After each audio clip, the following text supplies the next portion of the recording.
Dave, John, Shane, Chad,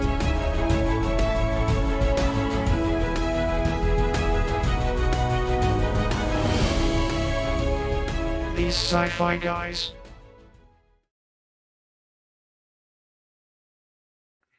Welcome to these Sci-Fi Guys. I am Dave, and with me is Chad. Hello there.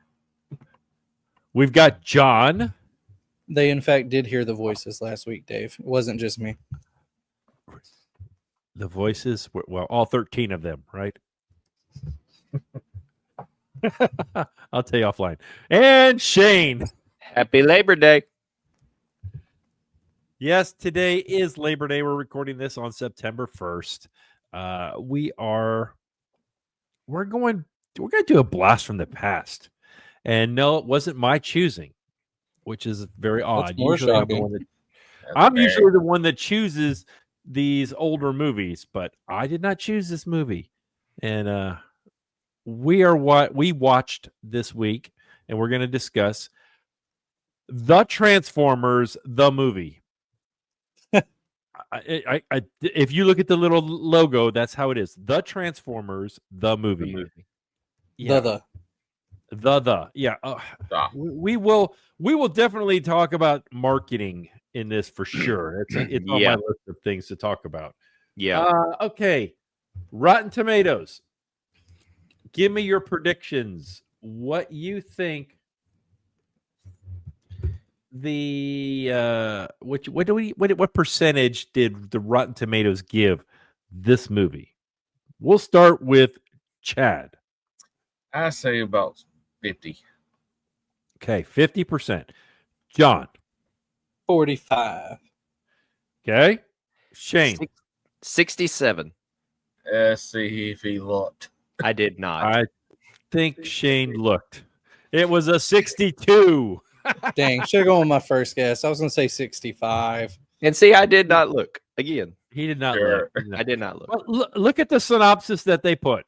Ultra Magnus and the Transformers fight Unicron and the Decepticons in 2005. That is not a good that is not That a is good, a lousy description of what that this is movie terrible. was. Yeah. That is terrible. Whoever wrote that said, close enough. Yeah. I really think that's what close enough. I think so. Because Especially that's when not Ultra good Magnus enough. was not even in the movie very much no. No. until he got Yeah. ripped apart. Yeah, I'm that sorry. was not good If enough. you haven't watched the movie yet, I'm just going to throw you spoilers for sure. I mean, all of these movies are old, most of them that we've done. And they're going to be spoilers. I'm not going to put spoilers on all this. It's spoilers regardless. So, Spoiler alert. yeah, let's go with, since Shane picked the movie, we'll put I him did. up there. Yeah. Well, I'll stay at the bottom this time. Please something different. I'm usually up at the top. Okay, Shane, take it away with your question. All right. So let's start off with the first question. So this movie takes a much darker tone than the original TV cartoon. Do you think this helped the movie or did it go a little too far? Okay, see, this is where I would need more context. I mean, I've seen the original show. Don't get me wrong. I get that. The original show is very campy, happy-go-lucky. Good defeats evil, like, all the time. Yes. So I get that, but I don't know if the show ever took a darker turn before it arrived here. It did not. No. Okay, did in not. that case, maybe they pushed that lever just a little too hard, specifically for this movie, because I know enough about the show that it was not much darkness at all to all of a sudden just shift very hard in that direction. Bit of a right turn. And I don't know necessarily how audiences would have reacted to that back in the day, but I know audiences nowadays would have been a little bit mad if there was at least not a hint of that arriving to the theater that they just spent a movie ticket on. Now, mind you, movie tickets cheaper back then, even like percentage wise relative to what you made. But like, I don't know. It was a bit too far considering what the show was originally. Chad? Yeah. I don't think it went too far. I mean, you gotta think this is, Yeah, the TV show was Happy Go Lucky Kim, the good versus the evil. The good always won. You kind of saw what the struggle between the good versus evil versus you saw the good and the bad. Now here comes the ugly one. Good, the bad, the ugly. Mm-hmm. Yeah. Real ugly. Yeah. So, but it kind of showed where it showed. I'm sorry, Megatron. Showed how his personality was. I'm not gonna follow nobody. I'm not gonna conform. You're not gonna tell me what to do. And then Unicron's that. Mm-hmm. I am Megatron, leader of the Decepticons. Mm-hmm. Okay. My opinion is yes, they went way too far. Way too far. This was a children's show. The show Generation 1, Transformers, when it came out in 1984, 85. I think the first season was 84, 85. And then they made this movie. And we briefly mentioned it earlier. The whole point of this movie was the marketing. They wanted to kill off the original series so they could do a whole new series or whole new characters so you could buy more toys. Again, it is a kids movie. So in the TV show, people would get or Transformers would get injured, but never flat out died. Mm-hmm. You know, I mean, think about it this way. You know, towards the end of the movie, when Spike's son saved some of the Transformers, but didn't get all of them, that fell into that vat of magma or whatever in the heck it was. You know, and you saw the Autobots' expression on their face of how it was just like, it looked like they were in such pain and everything. I'm like, kids don't need to see that, you know. You know, when the Decepticons first came in there, you know, and blew, I can't remember which ones they were. You know, the first two Transformers away, and it's like, really, you know. And then when Starscream got wiped out by Galvatron, it's like, you know, again, there will be more about this. So Shane, you go ahead. What is your opinion? I agree fully. The overall tone was very harsh, I felt like. And when you come from the cartoon, and honestly, as a kid, expecting kind of that same vibe, it honestly, I remember it being very, very traumatic, to be honest with you. Whenever they came in and you saw like Ironhide when he got shot, and you saw the expression on his face and some of the other ones, and when Prime died as graphically, I guess, as they were. It seemed like it was a lot, especially at that young age. I agree. I think the darker tone was a little much for me. Now, speaking about what Dave was talking about killing off some of the old characters to bring in new ones. So Hot Rod famously becomes Rodimus Prime at the end. Do you think he was worthy of the Matrix of Leadership, or should they have picked someone else? I'll go ahead and jump in. All right. What did Hot Rod do to earn the Matrix of Leadership? Cricket. Nothing. He didn't do anything. The whole time, you know, the beginning of the movie, he was just this loose cannon, you know, breaking down barrier, you know, roads that were supposed to be closed. And he's like, hey, we'll go ahead and drive down here anyway, you know, and then he just wanted revenge, you know, because Optimus Prime got hurt or was killed. Yeah. I'm sorry. You know, and to me, that's not and he showed no form of leadership. Really didn't. You know, to me, other than maybe getting the Dinobots onto the ship, I didn't see any true leadership quality from him. So I don't think he deserved it. He was a car with flames, and so they wanted to make him the star character. I was about to say, I agree that he didn't deserve it. He just kind of there, and he looked cool. I will give it that. From the outside perspective of could sell toys, I think 100% Rodimus Prime could be marketed and sold very easily, just because he's a cool looking Transformer. Can't lie about that. But in terms of deserving story wise, no. Yeah. However, I also think even back in the day, marketing wise, I think they missed the op for Bumblebee to take leadership if they were going to change leadership. Yep. Now, storyline, I don't think it directly made sense, even in the context of the movie. However, the storyline could have shifted and made that happen if that's the route they wanted to go. Because even for the time of the show, I know Bumblebee was still popular and still very much would have sold if they were going to swap gears from Optimus like they were trying to do. Rodimus, it made no sense story-wise, marketing-wise. I get it, but at the same time, if you're going to market it that way, you at least got to set it up that way. Number one. Number two, we got to give him a better voice actor because half of Optimus's cool factor is just a great voice actor. So yes, that's where I stand on it.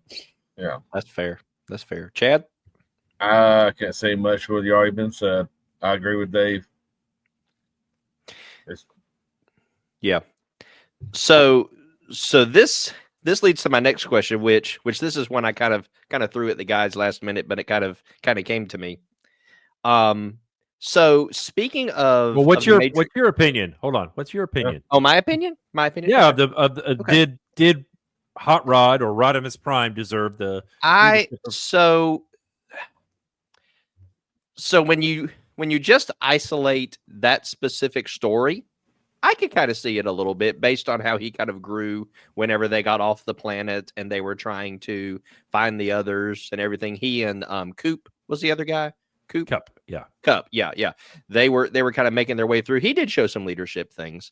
I would have probably gone with the Ultra Magnus character a little bit more, which I'll talk about that in a question coming up, so I don't want to spoil too much of it. But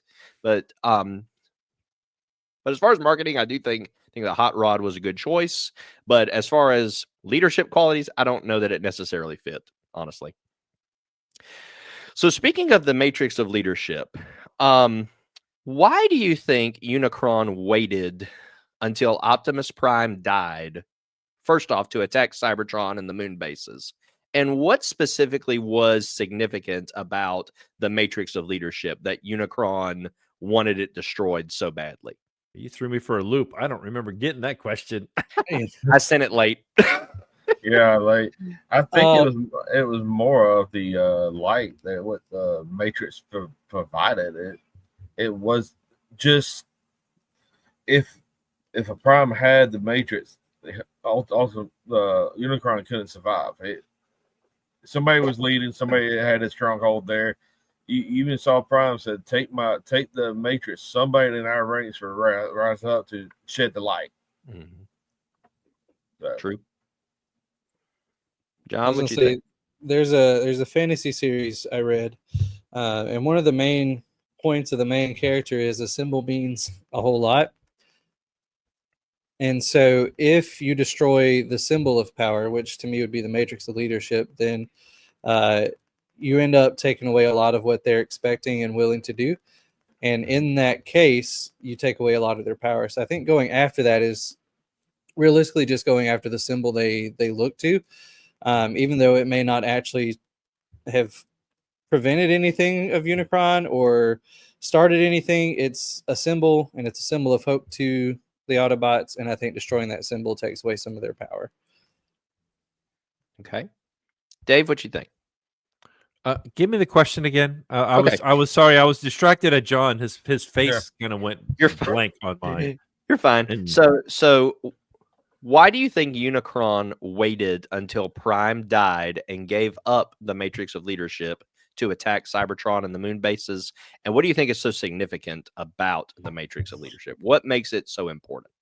Okay, I think he didn't wait. I just think it was coincidence, honestly.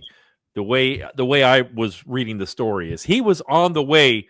Unicron was slowly on his way and to getting to Cybertron eventually. He wasn't. There was. I didn't think there was anything. Oh well, you have to wait till Optimus is killed, because he didn't know. He just knew about the matrix of leadership. I don't think he knew who had it or what at the time originally. I think what was so significant about it is it's pure good, and Unicron is the opposite of that. So he knew that, it's like when you go into a dark room and you have a light Does the darkness cover over the light? No, the light brightens up the room.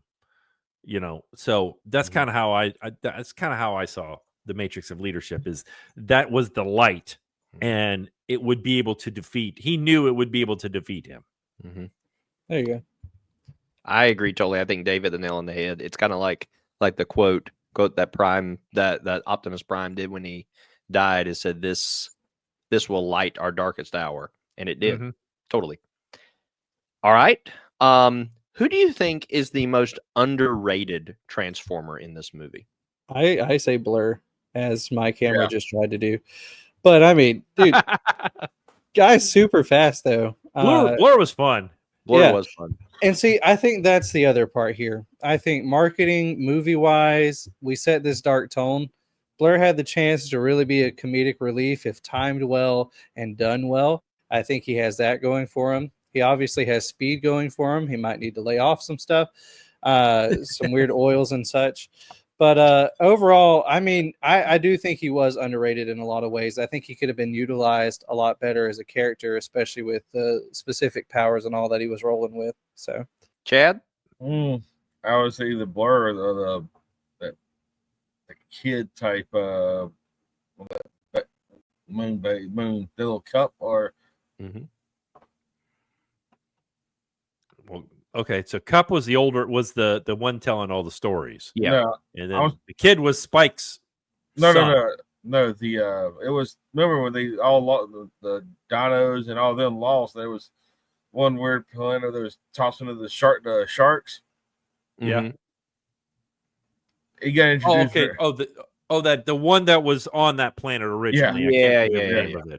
Yeah. The one that talked really weird. Yeah. Okay. Yeah. See, I think Cup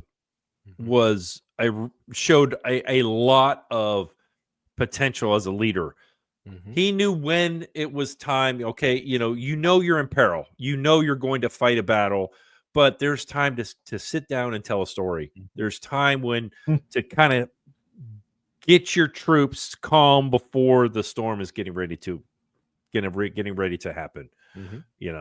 I think honestly, he would have been. I think he showed much more leadership skills than Hot Rod ever did.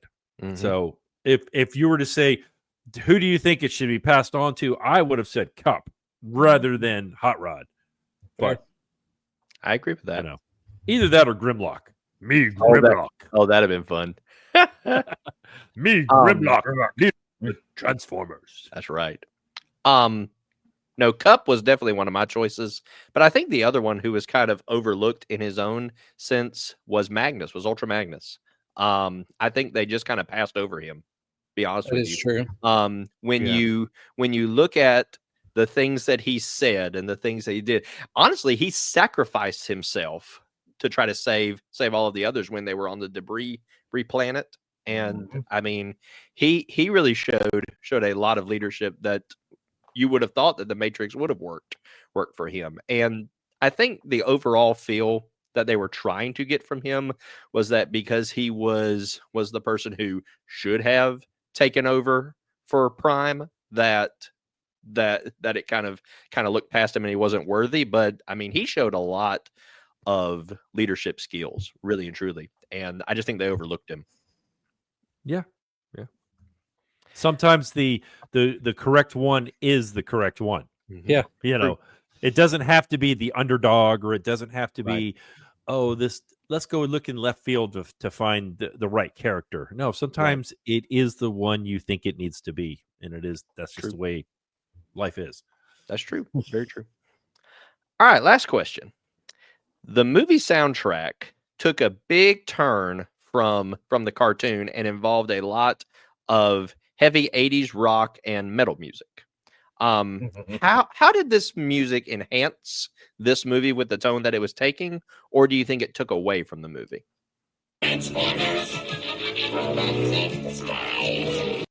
I want someone else because this is my generation. I want to wait. Well, okay. I'll start as the youngin' then.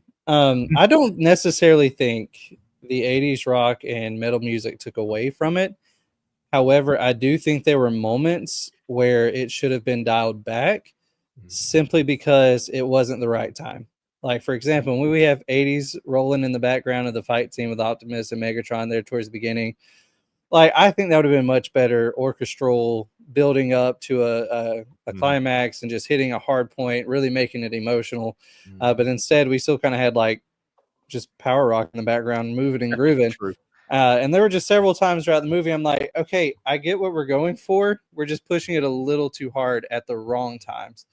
Like, okay, we have a big fight. Sure, I get it. The fight shifted tone.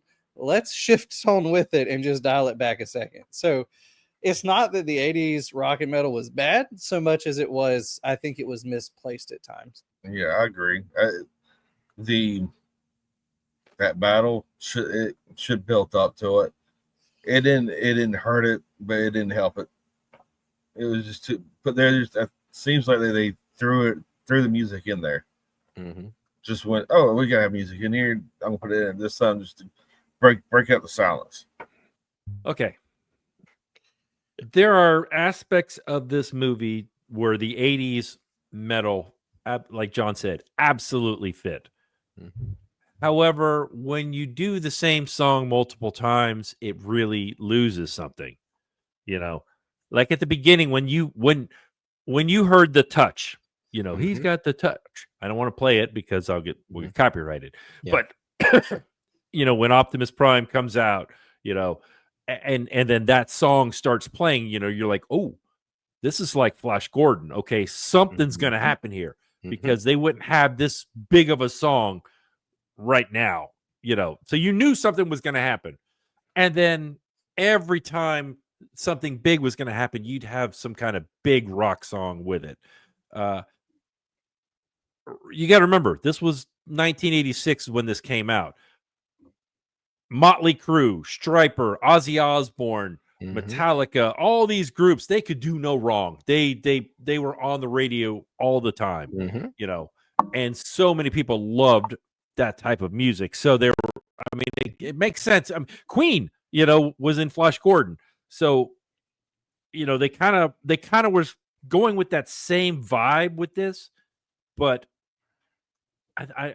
John, I think said it best, you know, some of it was misplaced. Okay. Weird Al Yankovic singing Dare to Be Stupid made no sense in this movie whatsoever. All right, I love Weird Al. I love the song, but even though they were on the play, I mean, I get it. They were all these commercials, you know, so that's how they communicated, by talking in commercials.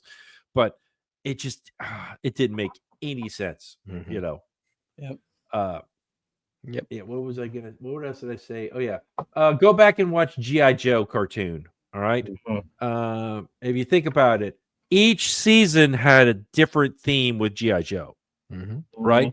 You know, but each one kind of built on each year, you know, so the first year was one, then the next year kind of built a little bit more. Not this. We went from the TV show to amped up to 10, you know, on this. Yeah. Yep. So it just didn't quite fit. It really didn't. I mean, there was aspects like if they wouldn't have played that at the beginning, like John said, have an orchestra feel at the beginning, and then played that rock ballad of the touch when Hot Rod became Rodimus Prime, boom, fine. But by playing at the beginning, and then I know they're trying to do that whole transferring from Optimus to Rodimus, you know, it lost something there for me. Yeah. Yeah. So I agree with most of what everybody said. I will disagree on one little point. I actually did like how they incorporated the power ballad, the touch, both when Prime was doing his thing and when Rodimus Prime came out. I think it connected them very well. But I will say this. I do think it should have been just a little bit different whenever Hot Rod became Rodimus Prime. Use the same thing, but you could use the same song, but change. You know how you have a key change or something. Exactly. Have it in a different key, or have a different chorus. You know, sometimes you have chorus 1 then chorus 2, where the words might be slightly different, or the tone is shifted, or it's a key change. Yep. That would. I agree with that. I agree with that. That would have made more sense to keep the same song, but have it be slightly different. Mhm. I get that. Yeah.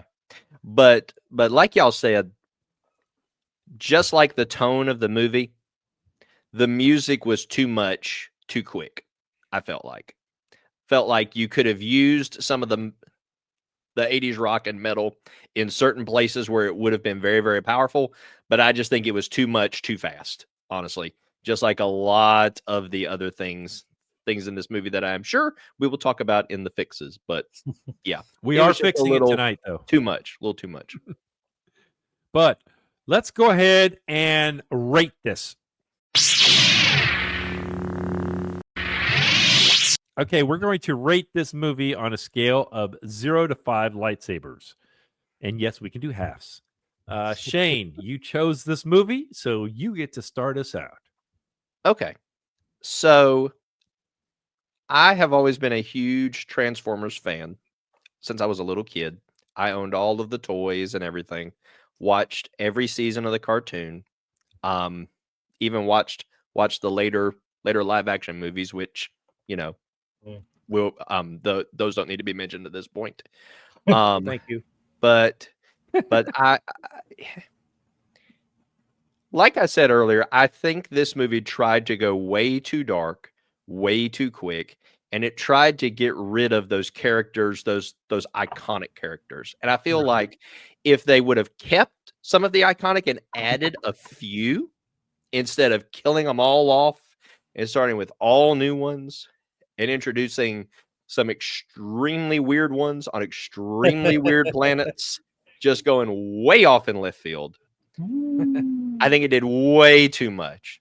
I think the idea of shifting the music was good, but it went too far.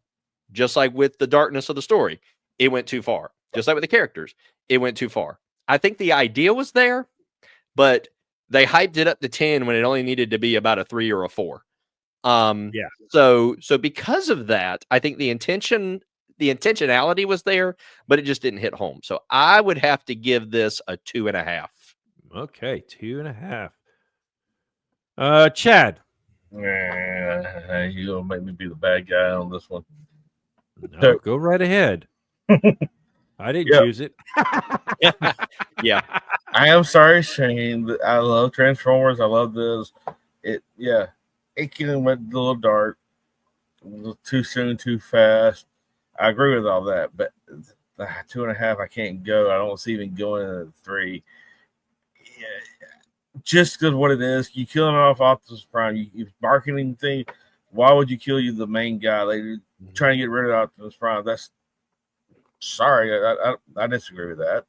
So I got to go at least a 1.5 on this movie. That's fair. And Chad, one thing you mentioned that's worth saying also, when you kill off the main character, the Transformers 2 movie that came out, guess what they did? Brought Optimus Prime back. So there you go. Yeah. I knew that. I was just Mistakes are for learning. That's right. That's right. And they learned. don't kill your main character, buddies. Yeah. John. Honestly, it's Transformers, so it's fun. And that's where most of the height of my rating is going to come from. It's obviously a solid 5. Just kidding. In no world. If I did, I would want you guys to kick me off for a couple weeks as punishment. Anywho, again, it has its moments. It has its battles. It has its highs, lows. Like, it has a lot of the movie aspect that you want. It's just real jumbled. Is the best way I know how to put it. And even too many antagonists, even to a point, you just have a lot going on. Mm-hmm. And so trying to keep up with it, trying to remember characters, and then not knowing some, and then knowing, I don't know. Real funky. So for me, solid 2. Solid 2. All right. For me now, I'm looking back at my ratings on some stuff, and some of these, man, we've had some real stinkers this year, haven't we? Yes, we have. That's what I was comparing it to, with some of the stinkers. Mm-hmm. Yeah, I mean, man, Okay. I'm gonna go a little bit higher than Chad, which I'm shocked I'm doing, because I did not care for this. I thought it was way too dark. I thought, like John said, the storyline was just kind of bits and pieces everywhere. I mean, when you have Optimus Prime and you kill him off, you're an idiot. I'm sorry. Accurate.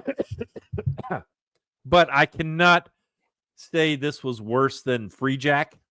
Valid. So I'm going to give it the same as Free Jack, as a 2. I mean, there was parts that I liked. There was, the Decepticons to me seemed just really haphazard. They were just all over the place. The Autobots didn't. I mean, and we did not get Autobots, roll out. We I did mean, not. Not come even their on. catchphrase. That is the catchphrase for Optimus Prime, and we didn't get it in the movie. Mhm. So, Agreed. again, I can't give it. I mean, I'm kind of teetering on 1.5 to 2, somewhere in there, but I can't say Free Jack was better than this movie. I don't think so. So maybe I can retcon Free Jack and drop it, but we'll see. So was that everybody? That was everybody. Mhm. Okay. All right. So we don't do these very often because the last few movies that we've done have been very good. We did The Wild Robot. We did Lord of the Rings. We did those sci-fi guys with us on Iron Sky, which there was not much to fix on that because The whole thing. Jurassic Park, so, and before that, Captain America. So, I mean, we've had some really good movies so we haven't had a chance to, or a need to fix them. We need to fix this movie, though. Absolutely. I'll start. I'm the one talking about it, I guess. Okay. Hasbro's marketing director is an idiot. Just whoever it was. You have an icon. This is from 2025. See, new in 2025. I don't know if you can see it with my light. There you go. New in 2025. So they brought Optimus Prime back in 2025, or at least in a Hot Wheels car. You've got toys that you're already selling in 1985. Guess what? Here's how you fix it. You keep them as central characters and put a new backing on it. Keep the character the exact same and say it's the movie version, and you'll make tons of money. Yeah. I mean, that's what the whole point was. They wanted to make a new line of stuff. Why would you want to change all of your dyes, all the way you build stuff, all the plastic and the metal? You've already got the stuff that does it. Why change it? Or change just a little bit about it. So here's my fix. Okay. They need to have Optimus Prime and Megatron. They're having their big battle at the beginning. And then Sound Blaster and Soundwave are on this far planet or whatever. They're in different areas. And they both contact them that Unicron is here, and they all know who Unicron is. And then so we get a disposition or a go back in time of what Unicron is. So while they're fighting, they're like, whoa, I'm getting a word Unicron, and then Optimus and Megatron join forces to fight Unicron. How dare you, Dave? It becomes this big battle. Several Autobots and Decepticons get injured, but nobody gets killed. Unicron gets destroyed. The moment he gets destroyed, Megatron and Optimus start fighting again. Roll into the next season of the TV show. Yep. I'm upset, Dave. How can I say they should join forces if you already take it? That's not very fair of you, and I don't appreciate it. However, I think take your unification idea instead of one of the other Transformers saying, hey, Unicron inbound. Like, have him rise out of the depths of the horizon, just ever so slowly creeping over them until they finally realize, like, they either have to stop or they will die. And I think give a much bigger build up to that moment as opposed to like the battle being in the first like 20 minutes. And that kind of be towards the end. Like I mean, obviously I know you have a whole TV show that's factoring in here as well, but you know, lead into something where they are finally on the same planet. They're ready to attack each other. Maybe they're battling for Cybertron, and then old Unicron rolls up over the horizon, and they realize they have to join forces, or they're not going to have a planet to fight over either. Mm-hmm. So, yeah, I do like the joining idea. That's just how I would do it. Mm-hmm. I agree with that. The thing is I would rather see the battle between Optimus and Megatron in the middle and towards the end, where it's leading up to where Unicron is showing up. I agree with that. Why kill your character off in the beginning of the movie? And if you really want to kill Optimus off, do it at the end. That way it's like it's a cliffhanger. Did he survive? Then if you decide, oh, hey, that was a bad idea, come back in the way, came back in Transformers 2 and brought him back, then you saved grace. Mm-hmm. But keep it with that. I like the idea of joining forces to defeat Unicron and keep it where you're going to the next season of the TV series or go into another movie. So I think that Dave, in all his wisdom, hit the nail on the head. I really don't know how else to add to that. Now, I will say something that John said that was interesting. When you compare in this movie the beginning battle to the final battle, the beginning battle is so much bigger, while the final battle is such a disappointment.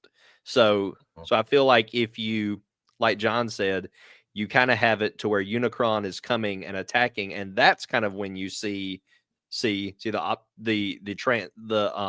Autobot Earth base really kind of transform and things like that, and you see the big battle going on there. But I do think having them stop their fighting to join forces and battle Unicron, while maybe at the end, Megatron tries to pull a fast one at the very end, and then they kind of finish off their fight from there.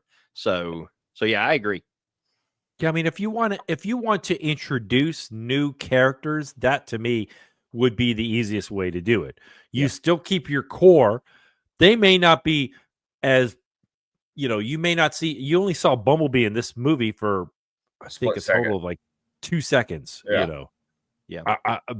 So if you wanted to add these new characters, but not by killing off your main line, even I was reading an article. The producer says, whoa, what are you talking about? We're not going to kill off Optimus Prime. And they were like, yeah, we are, because we want to have the new line come out. And he's like, dude, no, that's not a smart idea, and they basically ignored him and said, yeah, we're going to do that. And that's also why they wanted to make the Optimus. You notice how he kind of changed colors after he died.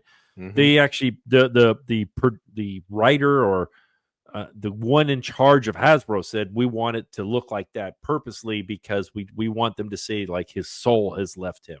And the kids, when they went to the movie, left the movie crying, and they realized they were like, what did we do? Mm-hmm. They even have the it was traumatic. It really was. They said it was so traumatic. Yeah, here it is right here. Rod Freeman, he said he tried to prevail Hasbro from killing the Autobots fodder figure. He even called his memoir, I Killed Optimus Prime. Oh, gosh. Because he couldn't stop it. And but yeah, so the kids absolutely hated the movie because, and if you look at if you would go back and probably look at timeline of, okay, here's Autobots or here's Transformers, the movie comes out, the sales just plummeted. Well, yeah. Like, why are you, again, slap a new sticker on it. This is from the movie. And then don't call it The Transformers, the movie. Call it Transformers. At least the newer movies have gotten smarter about the way they label movies. Yeah. So it kind of tells you what's going to happen. That and if you want to make some new second in command, you want to make Ultra Magnus or Hot Rod as a second in command. You could have him, but have him take on some leadership role. Of okay, you need to go to this planet and help these Autobots and take these people with you. Mm-hmm. As the leader. The Decepticons could have done the exact same thing, Mm-hmm. But don't kill off Starscream. I really did. I enjoyed Starscream. I guess that's it, right? Did I miss anything? Did we good? I don't think so. Yeah. I like the little slightly shorter format that we're doing now. We're not really going too much, and we got rid of kind of the extra fluff in there that I kept putting in there. So, like, hey, contact us when nobody ever contacts us. So I added it to the end. So it'll be in the outro. Anyway, we appreciate everybody watching us, those of you that do, and we thank you. And until next time. Crash and burn. These Sci-Fi Guys is an independent broadcast and is not affiliated with this movie or TV series. We would love to hear from you. Please contact us by leaving a comment below or by emailing us thesciFiGuys@gmail.com. Like, subscribe, or share this podcast with someone else who enjoys science fiction.